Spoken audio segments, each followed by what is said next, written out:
Wellbeing First podcast is a show presented by people with disabilities for our friends and community. We take about issues that are important to us and interview trusted people to find out new information. This is a way to make difference and have our voices be heard. Hello and welcome to the People First podcast. Today we have our first interview with one of the fantastic session leaders from our Wellbeing Week. We hope to share some of the great work we did during this year's Wellbeing Week and to encourage all of our listeners to take some time to think about their physical and mental wellness. Our first guest is Jane from Tudor Rose Services. Welcome to the show, Jane. Hi everyone, and thank you for inviting me onto the show. Could you introduce yourself and explain what your session at the Wellbeing Week was, please? Yes, my name's Jane Dyer, and I run Tudor Rose Workplace Wellbeing Consultancy, also known as Tudor Rose Services, and I'm a workplace wellbeing consultant, and I help people think about how they can manage their health and well-being better with work so that they can get on with their daily work a lot better. That's essentially what I do, and I help workplaces think about the needs of all their people so that they can help individuals as well with their well-being and managing work better. So for both sides to help each other. And when I came to visit you and your fabulous Wellbeing Week, which is a great idea, I talked to you about how we look after our well-being. I talked about relaxation, exercise, sleep, and healthy eating, how all of those things are important to help us look after our well-being. How did you enjoy joining us for our Wellbeing Week at P433 and Haven? Well, I was really delighted to be invited to your week of wellbeing. It was great to come and meet you all because I got there a little bit early, so I had a chance to meet you all whilst you were enjoying all the nice lunch that you'd been helping prepare and cooking. So yeah, it was really good, and it was nice to share what I help people do with you, your organisation. Sorry about this. I've just had a load of chilies for lunch. It's peri peri chicken and sauce. Sounds tasty. Oh, no, this is new. Why is it important for people with disabilities to think about their well-being? Oh, that's a good question. Well, first of all, I think it's important for everyone to think about their well-being and not just people with disabilities. But I think when you have disabilities, you have lots of other medical things perhaps, or learning things to add on to just everyday things of people, don't we? So I do think it's even more important that we look after our well-being so we don't get too stressed about things and we can relax when we need to and just make our days fit into how our health is. I think that's really important. How do you change your sessions depending on who you are working with? Is a session different for someone with a learning disability? I think my sessions are generally very similar, whoever I'm delivering them to. But what I always do and like to do is find out a bit about the organisation and the people I'm doing a workshop for. So whether that's busy business, or it's a community group, or it's a group of service users, I like to find out what the group's about and what they really want to hear from me that day. And with yourselves, I think those of you there may remember I did learn from somewhere that a lot of your friends learn Makaton, and they communicate with Makaton. So I tried to introduce a little bit of that at the beginning and the end. It's not something I'm very fluent in, but I did a little bit.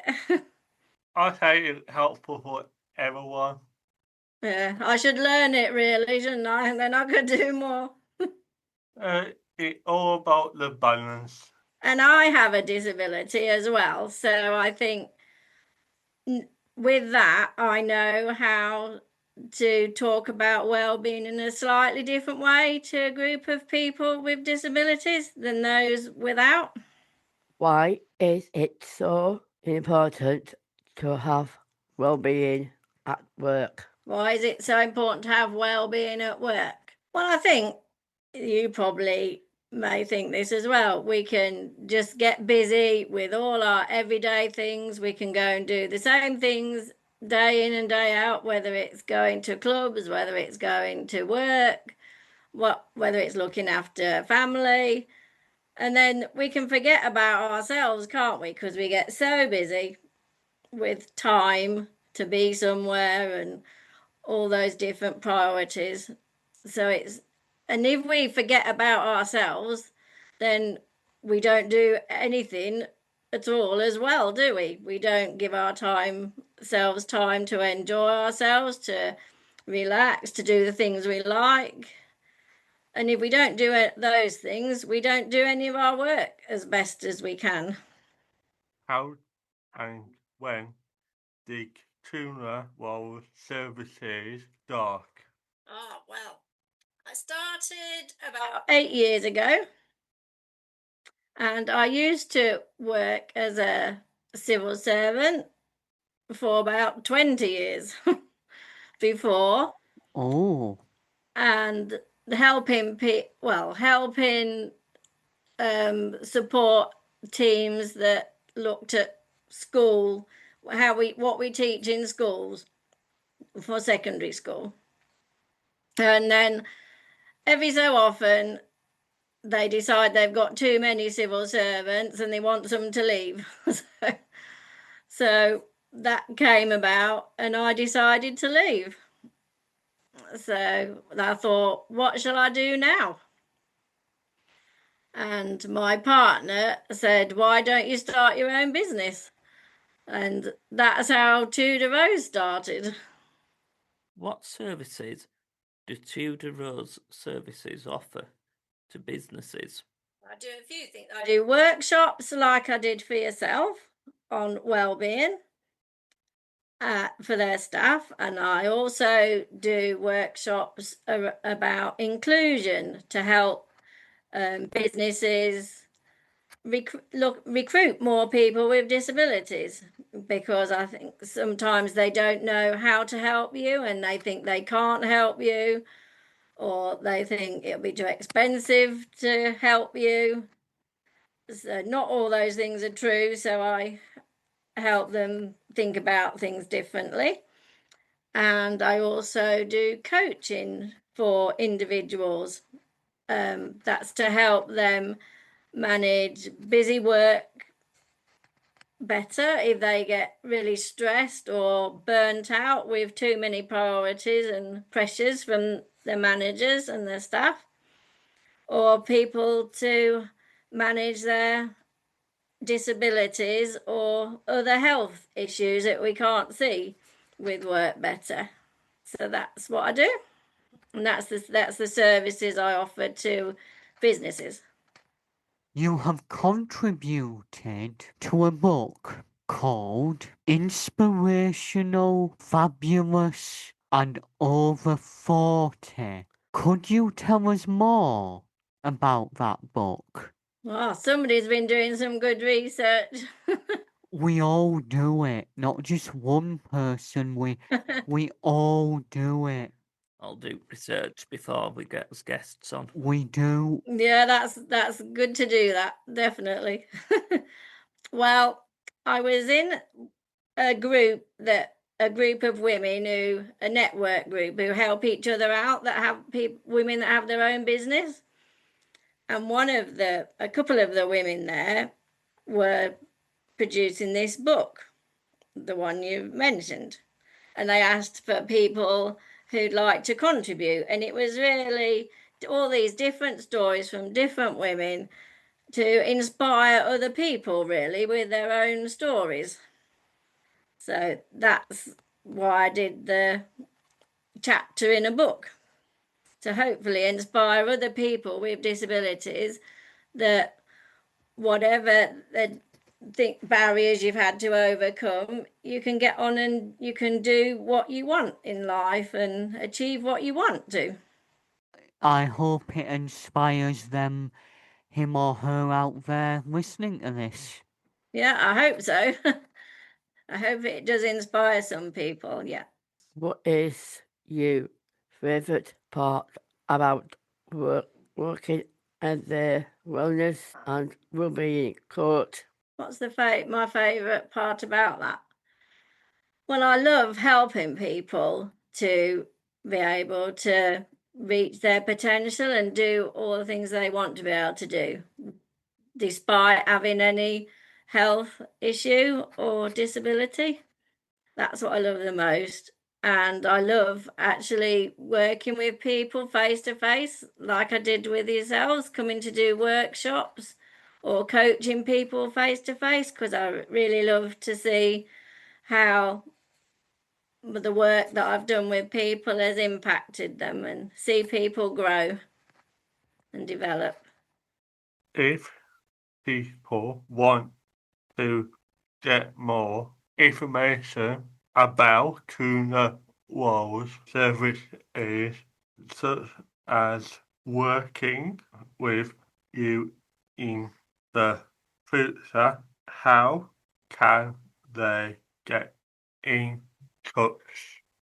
Right. Well, you've already done some of this with your research. They can find me on my website, which is www.tudorroseservices.co.uk. And on there, they can find my email address and my phone number. You can contact me on my email, which is info@tudorroseservices.co.uk. And my phone number is 07 969 757 041. That's all the time we have for today's show. We'd like to say a big thank you to Jane for coming on the show today. We really enjoyed your session and hope to see you join us again in the future. Good work, Tom. Is there anything else you would like to say before we end the show? Well, thank you again for inviting me. I've loved to talk to you and answer your questions on the podcast. And yeah, anytime you'd like me to come and spend time with yourselves again, I'll be more than happy to. Thank you. Thank you. Thank you. Bye. Bye. You're welcome. Remember to comment, like, share, Facebook, Instagram and X. You can find us by searching for People First Podcast. Thanks for listening and we'll see you next time.